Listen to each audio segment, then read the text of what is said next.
Hey, welcome back to the Give a Damn podcast. Julie Buttell. Instead of me quasi introducing you, you introduce yourself. What's your story, Julie? Thanks for joining Okay. me. No, thank you so much for having me, Justin. This is an awesome opportunity, and I'm really, really excited. So thank you so much Of for course. the opportunity to come and talk with you. My story. How much time do you have? We have It's lots. We have lots. yeah. So I'm originally from Tennessee, born and raised in Memphis, and then spent also a large amount of time in Nashville. And always kind of an interesting story. Some people never know what they want to do. I knew from sixth grade on. I was a candy striper. For all you young folks who don't know what that means, it's a female volunteer that wore a uniform that looked like a candy cane back in the day at St. Jude's Medical Research um, Center, which was had a huge impact on me. And being in that community in Memphis, a lot of things revolve around St. Jude's in that community. So they, at that point, little Julie, thought, oh, I'll be a doctor one day. But they put me in the physical therapy department. And so I'm a physical therapist by trade. They put me in that department, and I swear to you, it was the only place where people really smiled and wanted to go. And I thought, In the oh whole my God, hospital. Yeah. it was amazing. And they went to this place where they learned to walk again, where they learned to use their arms and legs in meaningful ways again, and learn to play again. And they loved it. And it was like a big game in there, and everybody was happy. And I thought, gosh, I can't believe they get paid to do this. This is amazing. And people want to come here, and, they get to see all these kiddos wins every day, making progress. And so it stamped me, and then on, I wanted to be a physical therapist. And in college, when you take the little test about, what career path should you choose, one was a garbage collector, and one was physical therapist. Those are my top two.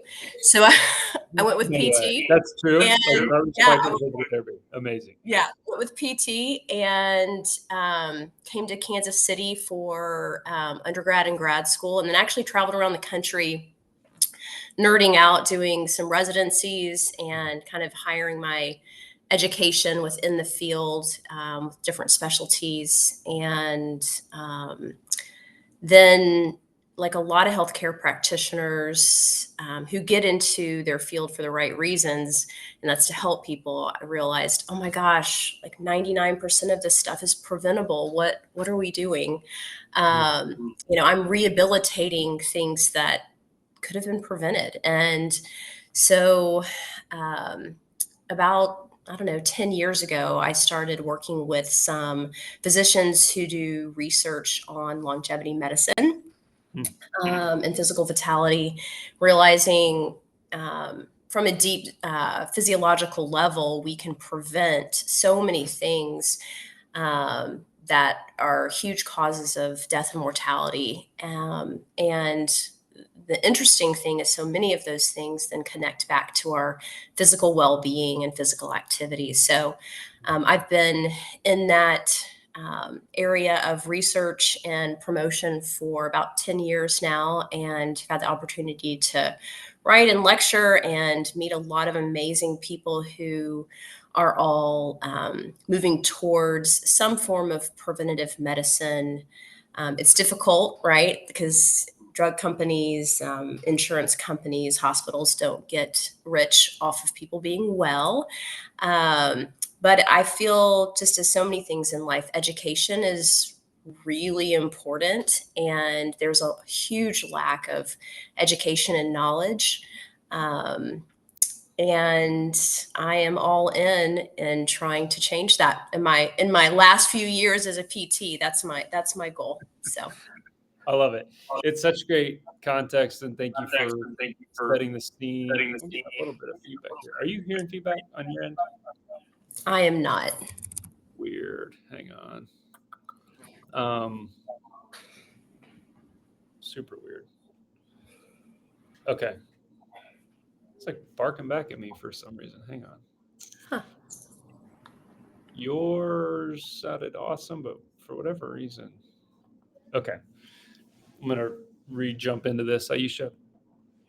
Julie, that's such great context. Thanks for setting that stage. For me, when we met, just a little bit of specific context for our listeners and viewers, Julie and Sarah on your team came and guest presented about longevity, about lifespan, health span, all of this stuff to our monthly leadership forum roundtable with Joe Edwards. And as you started to kind of set the scene and set the stage for what you were going to talk about as part of that guest speaking that afternoon, I was like, you probably were super annoyed. I was like, oh my God, like I had 400 questions, and I was like, I've read Outlive and I've listened to all the podcasts. Mm-hmm. My wife and I do long walks, and I do like the weird balancing stuff. I was like, I was just Right. kind of like I glued get in to my cold plunge. Yeah, all the 100%. Yep. things. Yep. And Yeah. and it was just this really refreshing conversation. And I, to the extent that you want to share it or not is fine, but you started your comments with this really personal story and about your own upbringing. And my wife and family and I lived in Memphis for a while, so we talked about Memphis. All that long-windedness to say, it was a very gripping reality that you shared. And I was struck by how not easy, but simple some of these concepts that you started to unpack are. And the current of all of what you said, there's lots of complications that don't make these realities easy. But I was struck by kind of this simplicity of some of the findings, both like from the scientific standpoint, but even the anecdotal stories and conversations and lives that were transformed by some of this work that you shared. And that's not even a question. It's just my own reflection back of the importance of this work.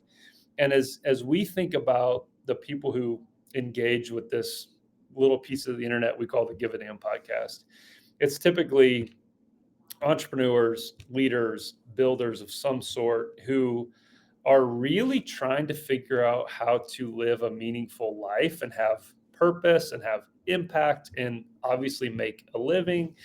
And you don't typically like lump health span into that Yeah. conversation.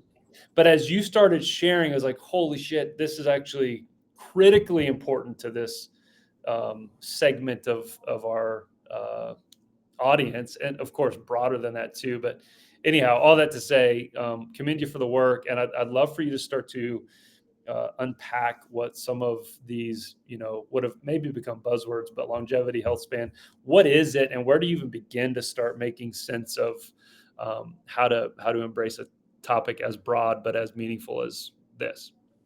Yeah, it's huge, and there is a lot of information, a lot of content that people are getting from, Instagram and Facebook and media, and what to believe, what not to believe. And people have a relationship with science that sometimes isn't positive. I mean, I can't tell you how many people are like, well, they told me not to eat eggs, and now I'm eating eggs. And and people are angry about it, and they feel like science, especially in the nutrition world, has done them an injustice, and they don't know what to believe. So that's one thing that's a mission of mine, is like, what's real and what's science and what's meaningful. And the conversation I think you're referring to is of my own history, and why it's so meaningful to me. So my grandmother, who lived to 99 and a half, was my best friend, and she walked 3 miles every day, stayed active her whole life. She,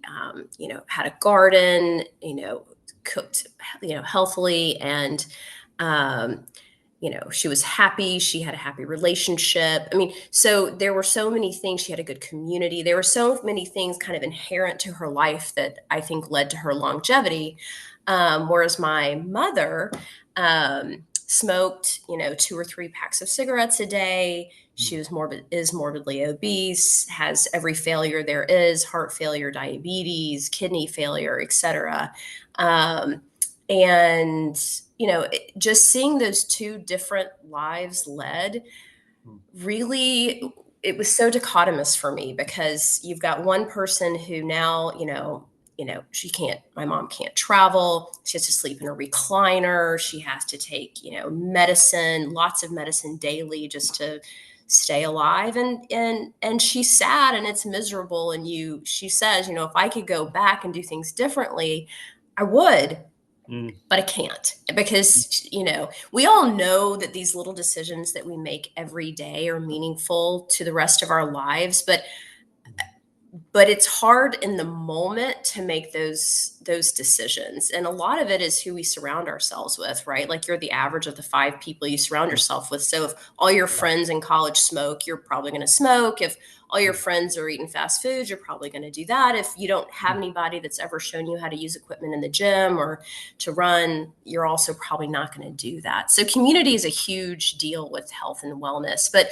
the story of that really has motivated me to think, and being in rehabilitation and seeing the aftermath of everybody's disease process or surgery process. It's motivated me to think, we spend more money in our healthcare system on end of life and cardiovascular disease and diabetes, metabolic disorders. And, we have the highest cost of healthcare in our country and some of the lowest outcomes. So, like, something's wrong. Yes. And, um, I also see a connection with the socioeconomic levels of especially young people in our country getting that education and ability to have the resources to live a healthy life. That I also think is unfortunate. And so I'd love to, get us out of this cycle. And a lot of it's just education. Um, because people may not care how long they live, but I will tell you, when you're drooling in a long-term care facility, looking out a window and you can't move and you're hurt all the time, I've just heard, almost 30 years worth of regrets from people. And, that changes one's Mm. life, here, getting to intimately hear people's regrets and wishes to go back in time and do things differently. And so, I'm still trying to figure out how to get people to care before they have to care, in a painful way. But I think that the more access we have to the few simple things we can do to not end up like that, um, the more we can form healthy communities. So, Yeah, it makes me think a bunch of thoughts, but I think maybe most directly and first is, where do you begin in the education process? Like, what are those entry points to care, to use your words? Like, how do you begin to encourage people to pay attention, to care, to make changes? Like, where do you begin?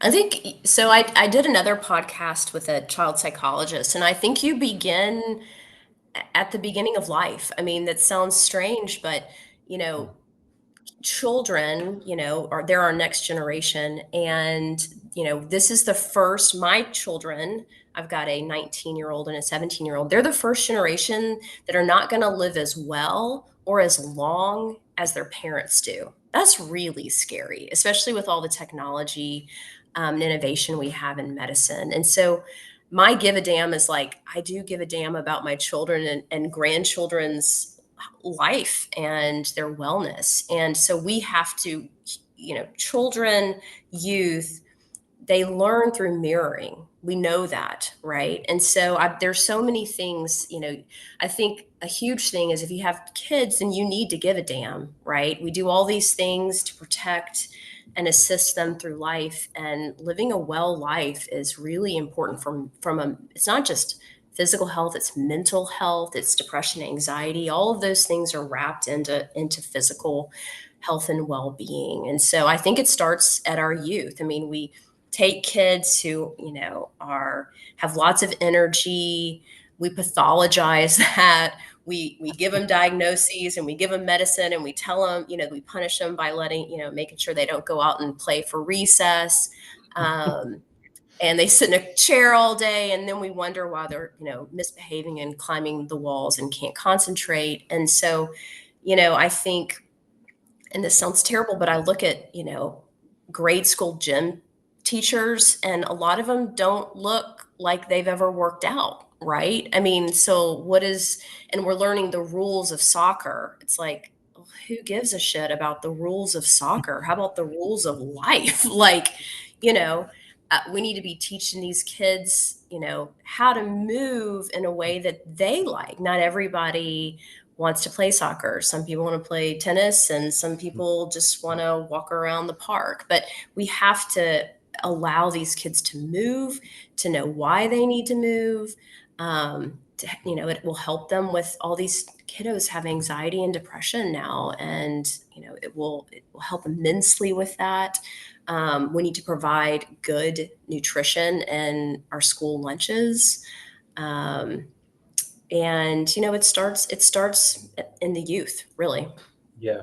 How yes to all of it. And it also, when you were describing that, it almost feels so, I don't want to be dramatic because I'm a pretty like optimistic person by nature, but Right. it feels hopeless. It feels so big. It feels like the the current is so strong towards, Yeah. hey, the money flows towards things that keep us unwell. Like, Yeah, absolutely. I'm kind of like, okay, like, what do you do? Like, how, can you build enterprise? Can you, because does entrepreneurialism do, like, does, and I know you're about to embark on a venture that has like commercial viability to it, but in a sea of how difficult, it doesn't seem like it's going that great. So, No, it's not. so like, You are correct. where is the solution? Where is the economic viability? Where, how you, like, to tell someone, and I'm going to pull up a text I'm not, that I think is meaningful, and it's kind of been in my brain. My friend Corey Shear sent this to me last night, and I sent it instantly to Brooke, my wife. And this guy says, the new 1% limits alcohol, walks every day, pursues their passion, prioritizes their health, lifts weights every week, teaches their kids values, eats whole nutritious foods, is grateful for their blessings, spends time with family and friends. It's like, yeah, and like, that's, where does the money come in that? And so I'm provoking I'm prompting and provoking the point of, um, it does seem very big and somewhat hopeless. And I know there's people like you and others who are bucking this like trend of apathy towards a new future. And I'd love to kind of know, like, how does commerce and economics and commercial viability play into this conversation? No, that's a great point. And the person, the life that you just described is the life of a rich person, right? I have the time to make a nutritious meal. I have the money to pay for that. And not to go down that path, but we have to realize that there is a socioeconomic, Hmm. you know, it, there's a hindrance to people being able to live that lifestyle. If you're a single mom, in a minimum wage job with two kids, I mean, the dollar meal looks pretty good and you're pretty tired, right? 100%. And so, that's a huge issue, and that's a big, huge problem for us to solve. And frankly, I mean, we're always going to have these classes, right? And differences in lifestyle between the classes. But education is something that I believe, and I think this country believes, is inherently due to everyone, Yes. right? And so it is through education, I believe, about these things that people can start to make decisions for Mm, themselves, maybe that are different than their parents, mm, right? And I think community is hugely important, right? So grassroots efforts is, I mean, that's how most major changes have been made for the evils in our country, and changes that have been made are grassroots efforts. And that's, I think if every single person can, make their own grassroots effort within their own life or family, um, starting to support local farmers, starting to say, okay, I don't know how to cook, but I'm going to, try to figure this out and start to make these decisions. Teaching people how to prep for the week, that's huge. And those are all just food. I mean, time to exercise. That, if you've got an accountability partner or friend, you're way more likely to go out. If you've got an appointment with a trainer or a physical therapist, you're way more likely to exercise than if not. So trying to find people that have a value that's similar to yours to connect with is huge. And COVID was really hard with that, right? I mean, we're all stuck in our house. Everybody's depressed and anxious. And, I think we're just now reforming our communities and making a choice. I mean, I talk to my girls all the time. When my oldest went to college, I said, Ellie, I want you to still remember you're the average of those 5 people you hang out with. So choose wisely. That's really important. And she has, and that's great. But, she's come back to me and said, Mom, I really think about that. And it's not just, it's making a healthy lifestyle a part of your life, right? It's a bit of who you are. Like, this binge drinking at college. I mean, it's crazy that we pay, $60,000 to have our kids go off and become little mini alcoholics before their prefrontal cortex is organized. I mean, it's nuts to Awesome. me.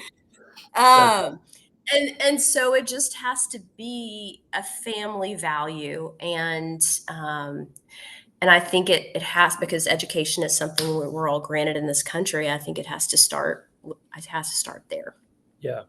Yeah. And then, yeah, go ahead. No, my brain's a little weird. I've got literally to my left, there's a whiteboard. And so the question in my mind is like, if you were to whiteboard the building blocks of some, like, what are those educational kind of core pieces that are the 80-20? And I think I used this example with you in person, but it's like, every once in a while you'll see these kind of bizarre arguments on the internet of like, Okay. fruit is terrible for you, or you mentioned eggs. And it's like, yeah, we, me included, we'll like argue over these kind of like really silly, in the scheme of things, like whether or not banana has sugar in it, Oh in God. comparison to, oh man, I pounded 7 Dr. Peppers today, but I want to like argue Right. about, and whatever, Dr. Pepper tastes really good. I'm not knocking that, but like It is good. nutrition value, it's like Yeah. we make these kind What's of crazy, right. we hear so much about nutrition, and one of my great friends is a PhD functional medicine nutritionist. But we have very little research. Nutrition is one of those areas that's talked about the most, but has almost no research. And the reason why is you can't do a long-term study on somebody eating kale, because you can't lock them in a room and prove that all they've been eating is kale, right? Like, so there's not a ton of research on nutrition and how that changes our health span or our lifespan, right? Not that it doesn't, but there are other things that we can focus on, that are even more important. The biggest thing is stress. I mean, stress produces a stress hormone called cortisol, and cortisol causes inflammation in the body. And anything bad that happens to us, meaning the beginning of a disease process that occurs, um, mental health disorders, all start with increased inflammation in our body, right? And so mental health, stress is one of the highest, mental health and stress cause more body inflammation than almost anything else. And so these kids are stressed out, and so are we, Yeah. right? I mean, there's so many reasons, but people are stressed out. So I think, to answer your question, mental health. Okay, so that's a building block. We need to, first of all, we need a ton more practitioners. So if you're out there listening and you want to quit your CEO job and become a mental health practitioner, I think that's awesome. I mean, we just need so many more Yes. practitioners, and we have to pay them well. I mean, that's another thing. I mean, for the first time ever, med schools are not filling their classes. And it's because medical practitioners aren't, a lot of them aren't being paid well, respected, or have good lifestyles, including, psychologists and psychiatrists. And so we need great mental health providers, and guides for parents. I mean, when your kids throwing tantrums or, this and that, that's tough to know what in the world to do. I mean, do you do like, oh, I love you no matter what, and or gentle parenting as it's called now? My kids talk about that. They're like, Mom, you were not a gentle parent. I'm like, I was pretty gentle. Come on. But, or do you do this? I mean, it's just love and logic. There's so many people are Yes. confused about physical and mental health. So I think that Yes. doing something on a national level to promote mental health, which even like KU Med here is doing a huge initiative for mental health, which is awesome.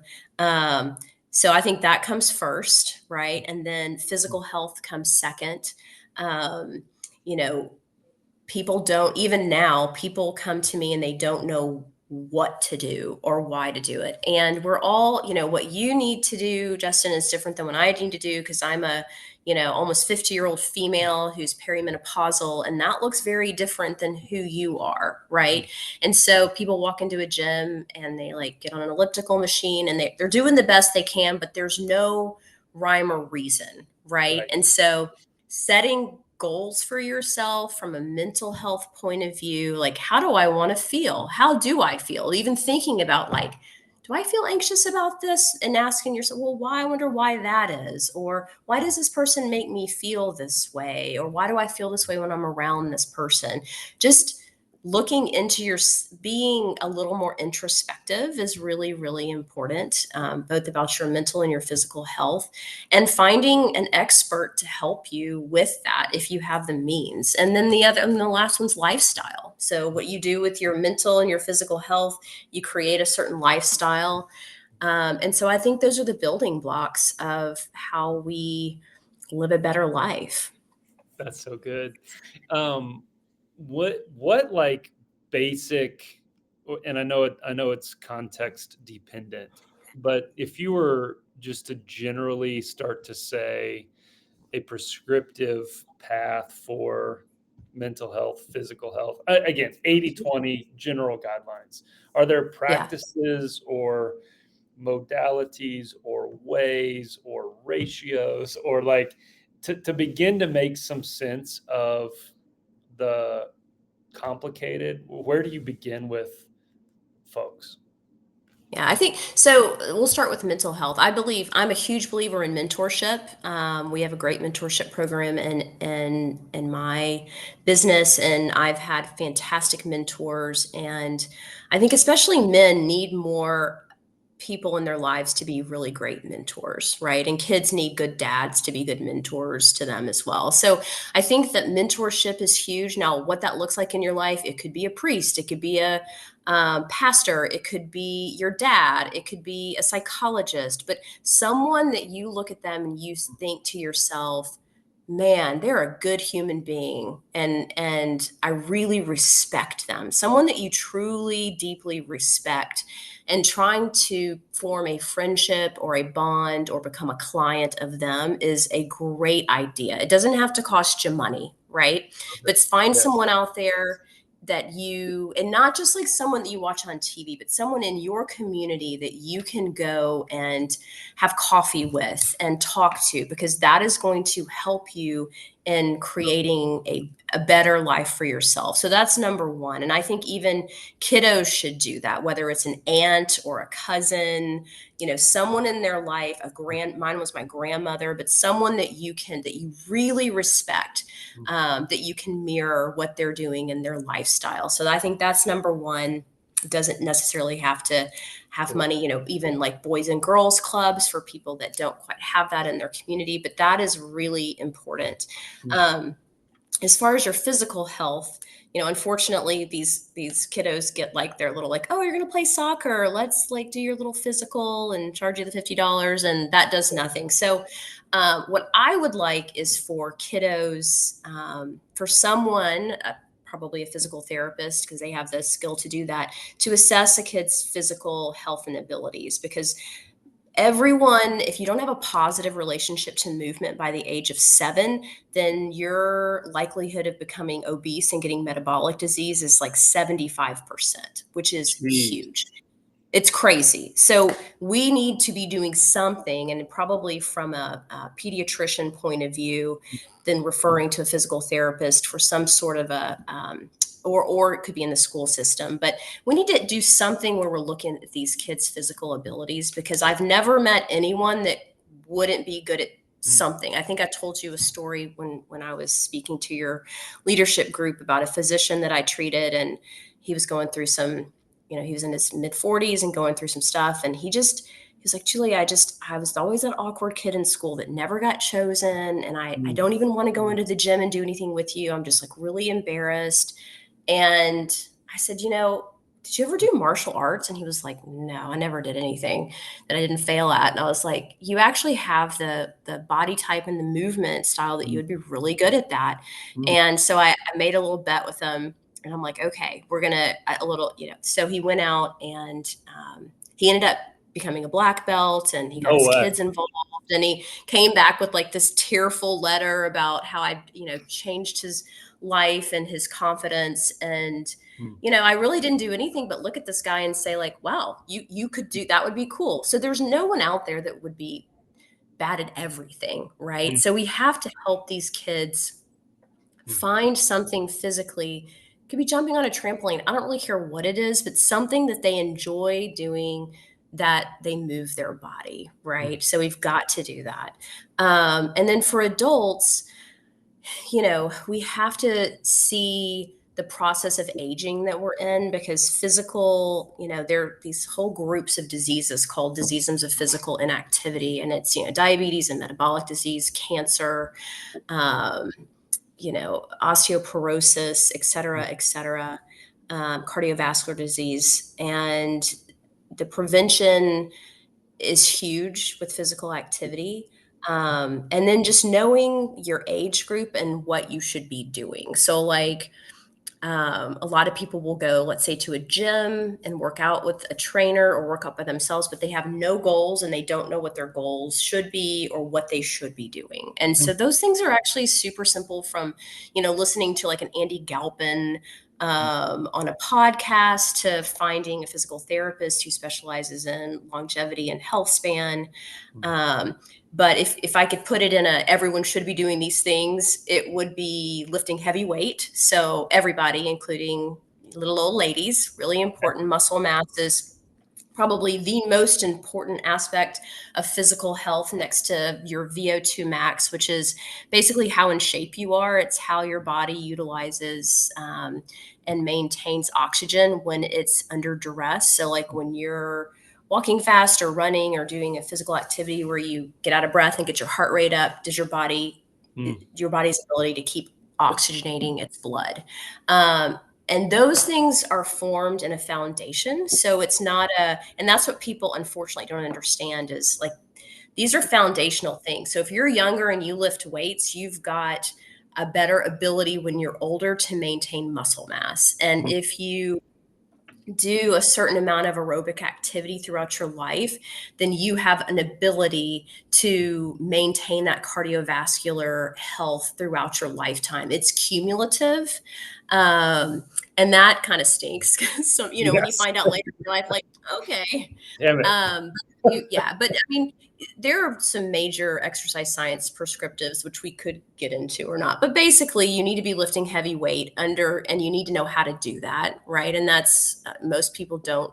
Their high school gym teacher probably wasn't the best in teaching you those things. And when you get older, you need to adapt those things, right? But you need to lift and lift heavy. You need to do a certain amount of cardiovascular activity, which the most important, especially for men more than women, is zone 2, which is where I'm walking, I'm exercising, I can talk to you, you can understand what I'm saying, but if we were on the phone, you could tell that I'm doing something, you Labor can tell that I'm breathing. Yep. exercising. Yep. Exactly. And so you need to have 3 or 4 hours of that a week.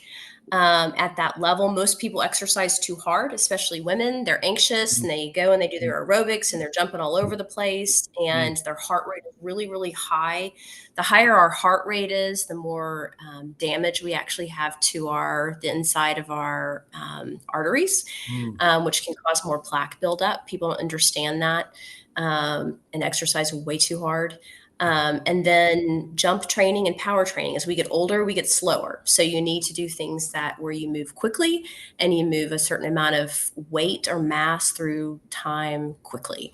So, and there are, very complicated, algorithms and programs for people, which if you're interested in, you can find a professional to help you with that. But if everyone just did those things, you'd be doing pretty well. That's so good. Yeah. Yeah, so many follow-up questions, but I'll try to be as concise as I can. I'm laughing because one of the squirrels I've chased over the last 4 or 5 years is that zone 2 stuff. Mm-hmm. And for me, a walk doesn't get me there, and a run doesn't keep me there. So a run, if I like dial it way down, and I'm not fast by any means, but like if I go on a 3 to 4 mile run, even at a moderately slow pace, I'm in zone 4 or maybe zone 3. And so I've resorted to the Walmart weighted vest. Weighted vest. So I'm like walking the mean streets of Liberty with this like Walmart strapped 25-pound vest. But it works, like, and it puts me in this like amplified state where it'll get me into zone 2 and keep me there ish. And I'm always kind of tinkering with that. But then on the other end, I never really, high school kind of lifted and did that thing. But Brooke, my wife, she's been consistent as hell about weight training. And now I'm at the stage where I'm like, oh, bro, you've known this. I got to get my ass into doing some heavy weight. Yeah, heavy relatively, of course. But even like 2 to 4 times a week for me with even like body weight stuff, like a squat and some push-ups, like even that type of I can tell a difference in the weeks when I'm active in that sense or I'm not. And not just like physical stuff, but my mental capacity, my energy level, my awareness, my presence, my ability to fall asleep or not. It's like, mid 40s, you don't go to sleep as easy as you used to because you're carrying anxiety and different stuff. And so anyway, my own reflection back is like, yeah, I can see and sense how critical as we enter these new seasons of life, all of this becomes. So where would you begin to describe the complexities? Here's, I think the question I'm trying to ask is, where do you see the regret? Where do you see oh man, I should have done? So, your story about your own mom is really powerful. Like, what are those bigger warning signs that you experience with your clients and patients and members who can and should be teaching to the rest of us? Yeah, there's so many. And I think that you have to look at your genetics, right? And so one of the first warning signs for you is, what your parents have gone through, right? So if your mom or dad have had a knee replacement or a hip replacement or a spine surgery or suffer from arthritis, the likelihood that you are going to also suffer from something like arthritis, which is degeneration of your joints, is really high.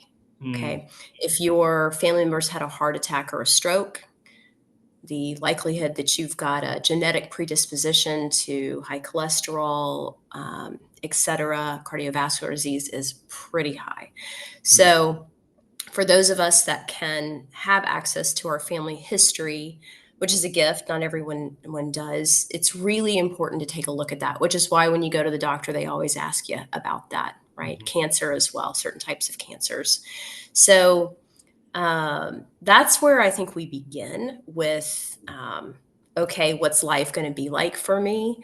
Um, and like with my family, we kind of have it all, but some families, nothing ever happens to their heart. No heart attack, no stroke, but they're just eaten up with arthritis, which is really hard because when you can't, move well because your joints hurt all the time, it's almost impossible to be active.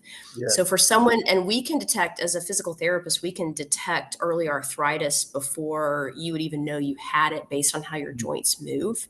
Um, and so there are many, many ways to, again, arthritis is an inflammatory progressive disease. And so your job is to control inflammation. And honestly, whether it's heart disease or arthritis, cardiovascular disease, metabolic disease, these are all inflammatory diseases. And so your job is to control inflammation.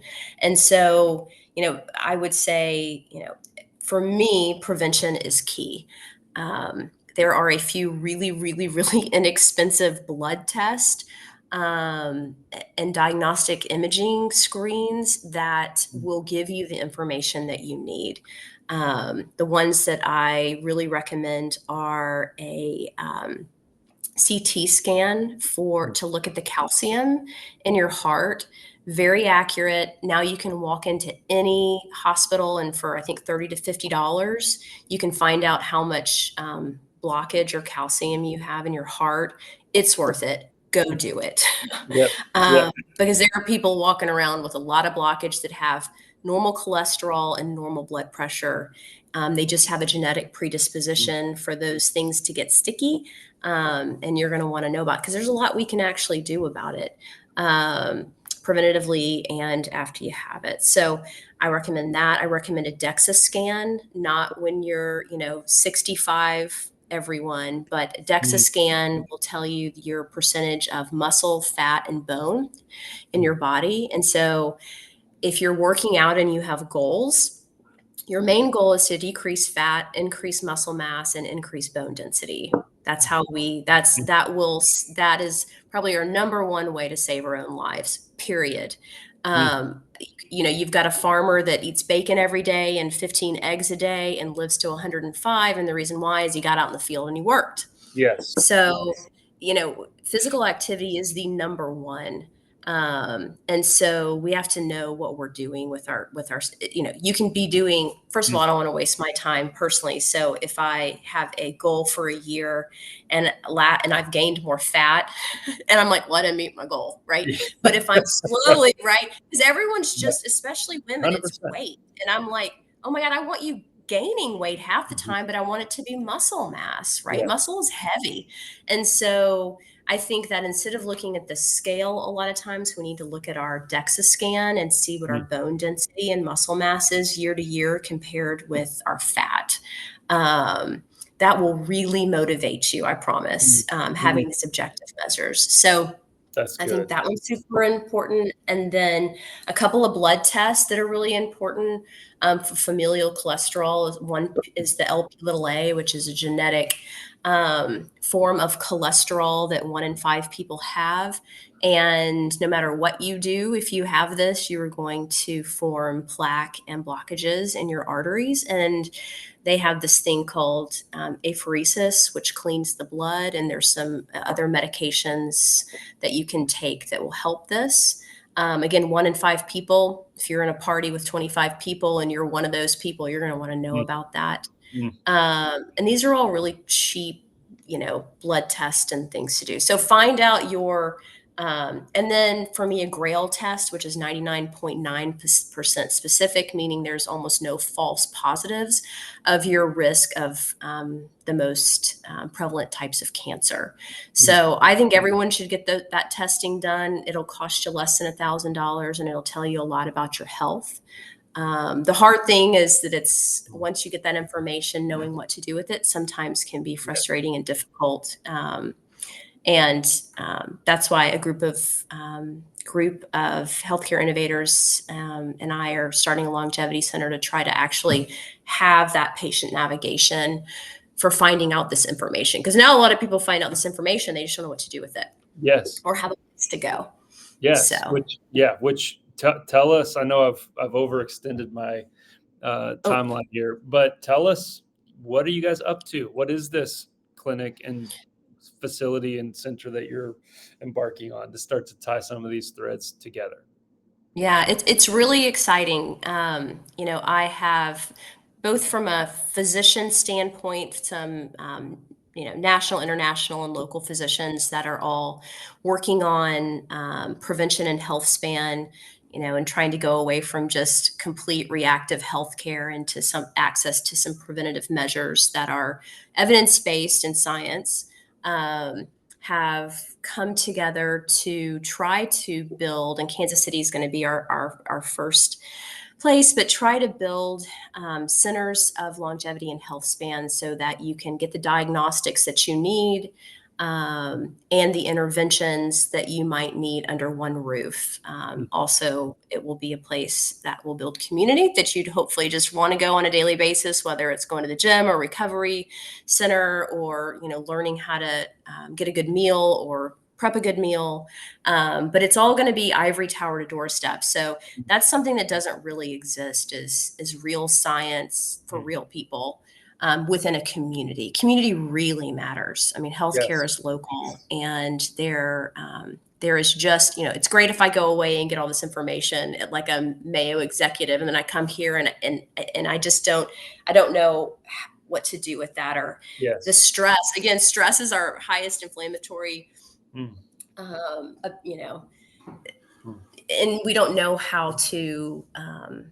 navigate our own healthcare. Is super stressful. So Yes. hopefully to mediate that. So we're working on that. It's in progress. Lots of big vision, and now we just need to make it happen. So So good. It's so good. yeah. And I can't wait when it's time to announce all the specifics that you're up to. That will be super fun.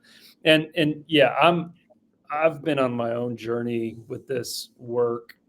Um, and what I'm struck by, which I think is what exactly what you all are attempting to build, is how disparate and disconnected the um, access is. So it's like, I love my therapist for mental health, but it's totally different than a breathing session, or it's totally Hmm. different and at work, and all those things, of course, are different.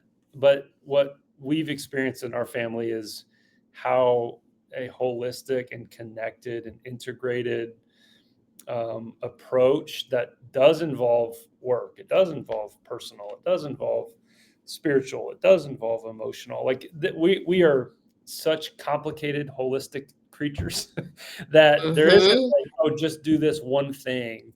And I love that you all are attempting to create, like you said, this community and this access point that gives you the tentacles into these other modalities, um, professionals, and accesses to the broader and I think more connected landscape of uh, making this stuff very practical, not just theoretical. And I think that's really cool. Yeah, and hopefully we create it in a way that it's not just for the wealthy, that there are some ways that you can get at it in different ages so it grows with you. Not everybody has the same needs.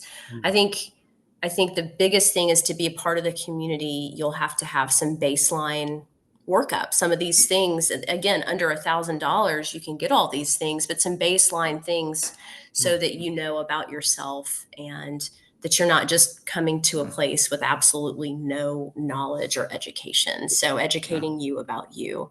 It doesn't have to be the huge, full body MRI when you're 25 years old. Right. Um, Right. yeah. Just to be a part of a community where people, there's this whole, people are, not drinking now. I mean, it's a different, but they're forming communities, and there's more spirit, cocktails that are alcohol free on menus, and the community is slowly starting to turn towards health. It's just slow. Yeah. Yes. Okay, last question before we wrap with our final two. Okay. What do you want, like in a sentence or a phrase or a paragraph, what do you want people to know, like really know about this topic of health span, lifespan, longevity?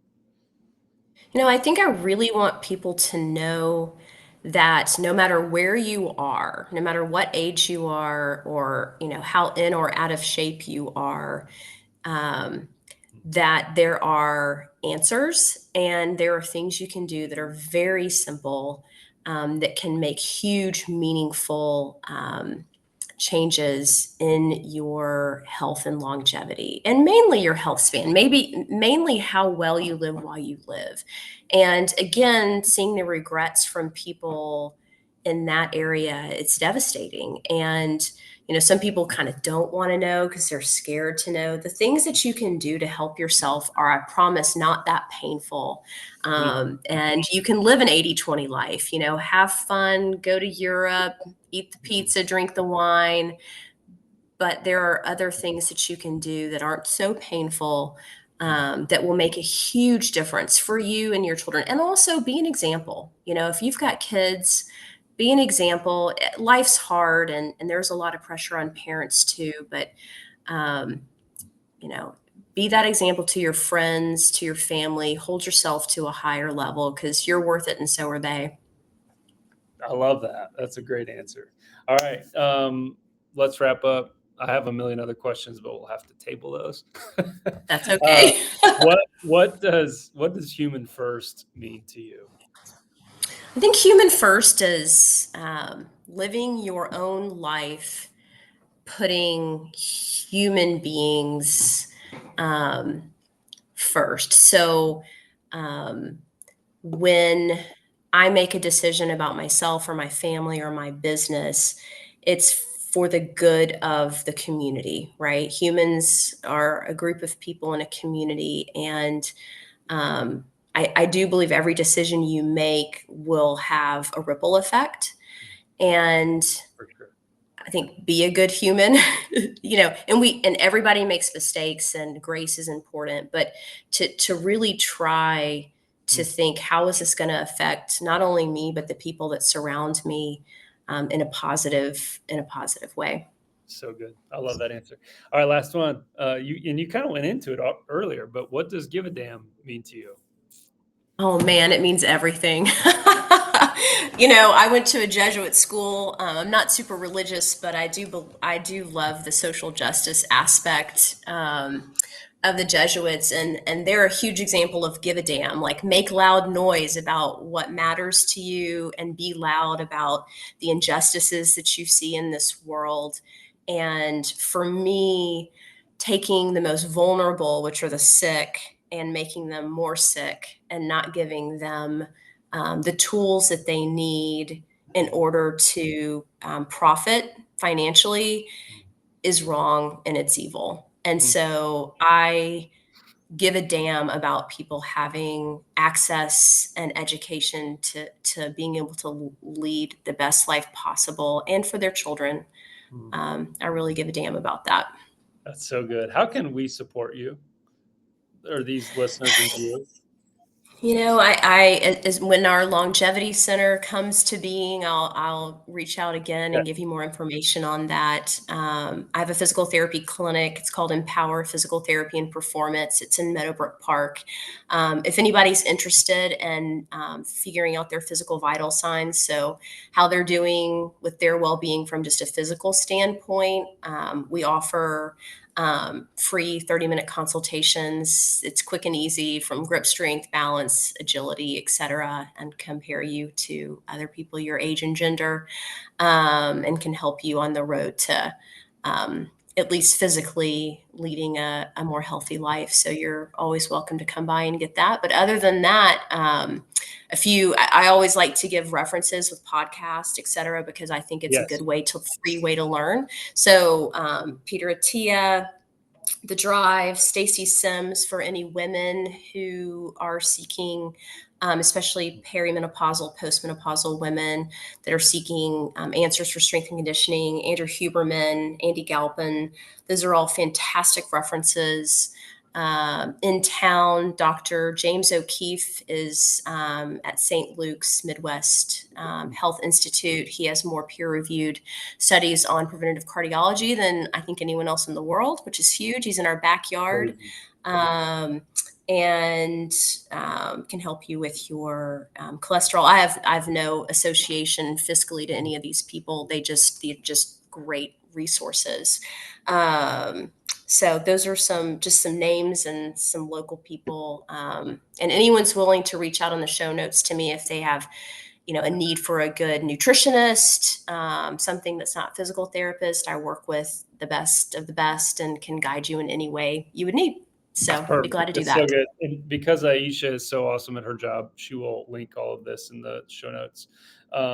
And yeah, one tiny little story. When you said grip strength, here's a personal piece. I've told our son since he was about 10, I made the mistake of, I was like, bro, if you can ever break my grip, or when you can, I'll give you $100. Yeah.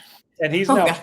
he's 14, almost 15, and we are like deadlocked. I can't break him, and he can't break me yet. And so we'll go for like Oh. an obnoxious amount of time, like 15 minutes, and we're like both sweating, and Brooke's annoyed. She's like, "You guys are literally idiots." But I'm like, man, I maybe need that grip strength test because I can't get Mhm. them anymore. I can't get them, and it's actually it's been a fun thing. But Julie, Oh, that's it's been a pleasure. I appreciate you sharing a little sliver of the wisdom and experience that you've got. But I do think it's a meaningful conversation for leaders to be having about their own longevity, their own impact, their own well-being, and certainly those in their influential wake. And so we commend you, we support you, we're grateful that you're fighting this very worthwhile fight and giving a damn about these topics and more. So thanks for joining us. It's been a blast. Thank you so much for having me, Justin. You're doing this every day and interviewing people that are giving a damn and then spreading that word. So thank you. Of course.